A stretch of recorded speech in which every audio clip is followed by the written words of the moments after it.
Hello friends, welcome to SSC coaching centre. दोस्तों, आज के वीडियो में अनुपात समानुपात लेकर के आया हूं। तो सबसे पहले मैं उसका बेसिक आपको बता देता हूं, ठीक है। बेसिक, जिससे कि अनुपात समानुपात का कोई भी क्वेश्चन आपके सामने आ जाए, आपको कोई प्रॉब्लम नहीं होनी चाहिए। देखिए, बेसिक में क्या होता है मैं आपको बता दूं। ये जो साइन होता है दो बिंदी वाला, ठीक है, इसको बोलते हैं रेशियो।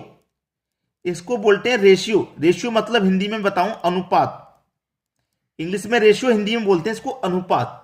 जैसे कि ए अनुपात बी, ये लिखा होता है ए रेशियो बी, तो इसको बोलते हैं रेशियो, हिंदी में कहते हैं अनुपात। अब इसका मतलब क्या होता है? इसका मतलब होता है कि ए अनुपात बी अगर कहीं पे लिखा हुआ है तो इसको आप ए के बटे में बी लिख सकते हैं। समझ में आ गया? इसको आप ऐसे भी लिख सकते हैं, ए अनुपात बी को ए बट्टा बी लिख सकते हैं आप। समझ में आ गया? अब बात करें प्रोपोर्शनली, ठीक है, प्रोपोर्शनल, ठीक है, प्रोपोर्शनल, ठीक है। अब देखिए, इसको बोलते हैं समानुपात। समानुपात, ठीक है, ये मात्राएं गलत लगी है। प्रोपोर्शनल का मतलब समानुपात। इसका साइन होता है जैसे ये चार बिंदी जो आते हैं बीच में, इस तरीके से, जैसे कि ए अनुपात बी समानुपात सी अनुपात डी, इस तरीके से जो क्वेश्चन होता है, ठीक है, इस तरीके से जो क्वेश्चन होता है। अब मैंने आपको एक चीज तो बता दी है कि अनुपात का मतलब बटे होता है। जैसे ए अनुपात बी है तो आप इसे ए बट्टे बी लिख सकते हैं, ठीक है। अब ये जो साइन है ना समानुपात का, प्रोपोर्शनल का, इसका मतलब होता है बराबर। अगर समानुपात का साइन है तो वहां पे आप बराबर भी ले सकते हैं। और अनुपात का सी अनुपात डी का मतलब क्या हो जाएगा? सी बट्टे डी, क्योंकि अनुपात का मतलब बटे होता है, मैंने पहले ही बता दिया, ठीक है। अब बहुत सी जगह आपने सीखा होगा कि इस तरीके से कोई क्वेश्चन है तो अंदर वाली संख्याओं को मल्टीप्लाई कर दो और बाहर बाहर वाली संख्याओं को कर दो। वो क्यों होता है? वो तभी तो होता है, बराबर में क्या होता है? Cross multiply. तो ए का मल्टीप्लाई डी से होगा, ए का डी से, और बी का सी से होगा, बी का सी से। वो इसी के कारण होता है। अगर आपने अभी तक नहीं सीखा तो सीख लीजिए। समझ में आ गया? चलिए अब क्वेश्चन देख लेते हैं जिससे कि अच्छे से समझ में आ जाएगा। चलिए अब देखेंगे प्रश्न। प्रश्न है आपका 7:5 समानुपाते x अनुपाते 20 हो तो x का मान क्या? x का मान पूछ रहा है, क्या होगा? और मैंने अभी अभी ये बताया था, आपको बताया था कि नहीं, कि भाई ये a है, ये b है, ये c है और ये d है। यही तो मैंने बताया था अभी आपको। तो इससे मैंने क्या बताया कि a का मल्टीप्लाई हो जाएगा आपका d से और b का हो जाएगा c से। अंदर अंदर वाली संख्याओं का मल्टीप्लाई और बाहर बाहर वाली संख्याओं का मल्टीप्लाई हो जाएगा, ऐसे ही मैंने बताया। तो 5 का मल्टीप्लाई x से कर देंगे तो 5x बराबर 7 का मल्टीप्लाई कर दो 20 से, 7 दूने का 14 और 1 0 यानी कि 140 हो जाएगा। अब x का मान निकालना है तो 140 में क्या करेंगे? 5 से डिवाइड कर देंगे। 5 दूने का 10, 4 बचेगा 40, 5 48, 28 आ गया। तो x का मान कितना आ गया भाई? x का मान आ गया 28। सभी को क्वेश्चन आसानी से समझ में आ गया। बी ऑप्शन बिल्कुल सही जवाब हो जाएगा आपका। क्लियर है सभी को? चलिए अब देखते हैं अगला सवाल। अगला सवाल है 5x 3 15। x का मान बताओ भैया। ये a, ये b, ये c और d हो गया। तो क्या बताया था हमने? बाहर बाहर वाली संख्याओं को मल्टीप्लाई और अंदर वाली संख्या को, यानी a का मल्टीप्लाई d से होगा और b का c से होगा। तो मैं b का c से कर दूं, b का c से यानी कि 3 का मल्टीप्लाई x से हो जाएगा तो 3x हो जाएगा बराबर 5 का 15 से कर दूं, 15 पंजे 75, ठीक है। अब x बराबर 75 डिवाइड में ये 3 आ जाएगा, 3 से कटा दूंगा 75 को, 3 दूने का 6, 3 पंजे 15, 25 बार में कट गया। तो x का मान कितना आ गया भाई? x का मान 25 आ गया। हो गया आपका आंसर। किधर है ऑप्शन में? पहले ही ऑप्शन में है 25। तो ये क्या है? ये आपका सही जवाब है। और इस तरीके का कोई भी क्वेश्चन आपके सामने आ जाए उसे चुटकियों में बना देंगे आप। चलिए अब देखेंगे अगला प्रश्न। अगला प्रश्न है, अब प्रश्न का टाइप चेंज हो गया।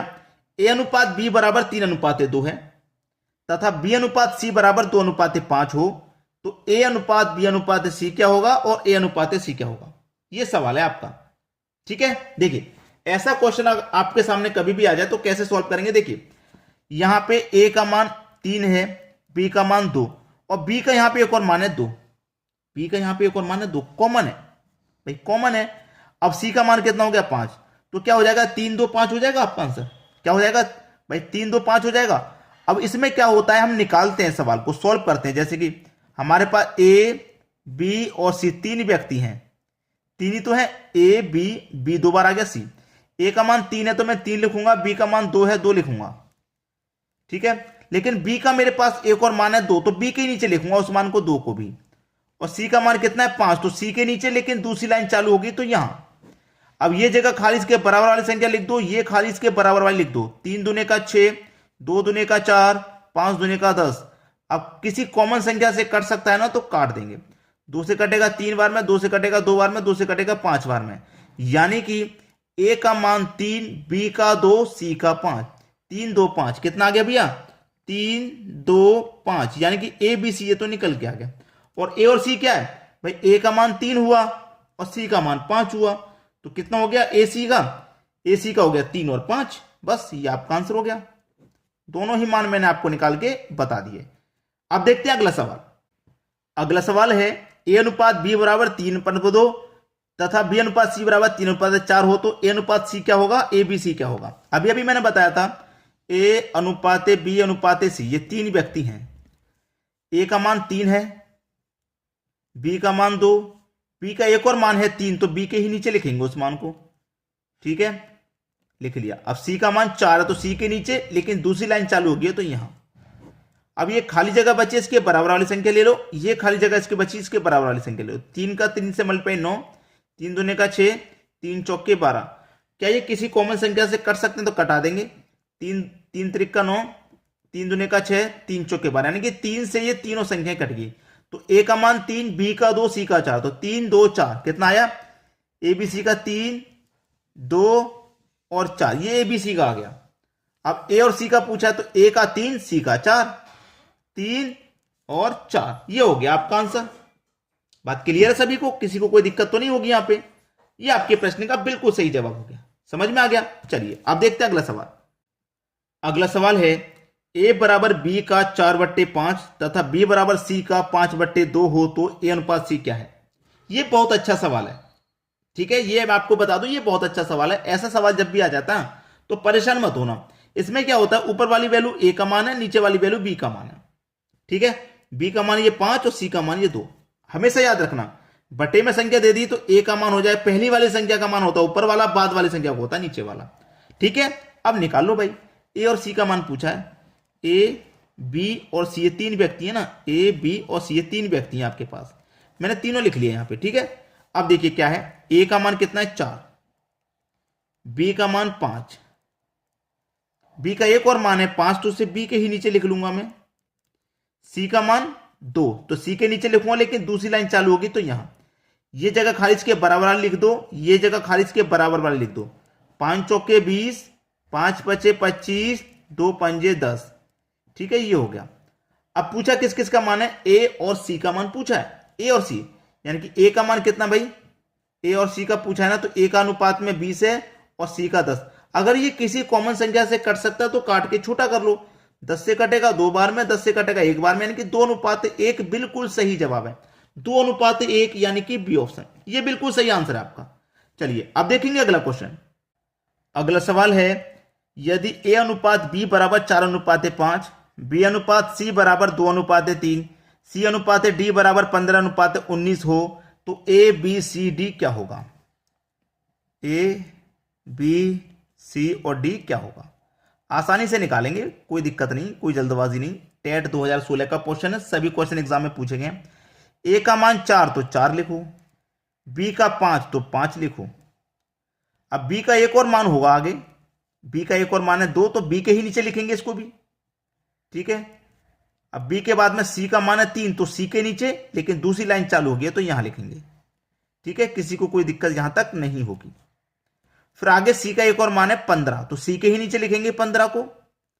फिर डी का मान है 19, डी के नीचे, लेकिन चौथी लाइन ये चालू होगी तो यहां लिखेंगे 19। अब जो संख्या खाली है उसके बराबर में लिख दो 5, यहां भी 5 आ जाएगा इसके बराबर में। ये खाली है तो इसके बराबर में 3, ये खाली इसके बराबर में 15, ये खाली इसके बराबर में 15, ये खाली इसके बराबर में 2। चलिए ये हो गया। 15 का 2 से 30, 30 का 4 से कर दो 120। 15 दूने का 30, 30 का 5 से कर दो 30 पंजे 150। 15 त्रिक का 45, 45 का 5 से कर दो 225। 5 15, 15 का 5 त्रिक का 15, 15 का 19 से कर दो 285। अगर ये किसी संख्या से कट सकती हैं तो काट देंगे, नहीं कटती तो छोड़ेंगे, लेकिन कटेगी क्योंकि इतनी बड़ी बड़ी आंसर नहीं दे रखी। कटेगी ना किसी से। तो देखिए 15 से सभी संख्या कट जाएंगी। 15 से ये 8 बार में, 15 से ये 10 बार में, 15 से ये 15 बार में, और 15 से ये 19 बार में। 8, 10, 15, 19, 8, 10, 15, 19, यानी कि पहला ही ऑप्शन है आपका सही जवाब, बिल्कुल पहला ही ऑप्शन। समझ में आ गया। चलिए अब देखेंगे अगला क्वेश्चन। अगला सवाल है ए एवं बी का प्रथमानुपात क्या होगा। ए और बी का, जिसमें ए का मान 20 है, बी का मान 4 है। तो मैं आपको बता दूं ए और बी का प्रथमानुपात निकालने का क्या फॉर्मूला रहता है, ए स्क्वायर डिवाइड में बी। तो ए का मान क्या है आपका 20, तो मतलब 20 का क्या करेंगे स्क्वायर डिवाइड में बी, और बी का मान आपका 4 है।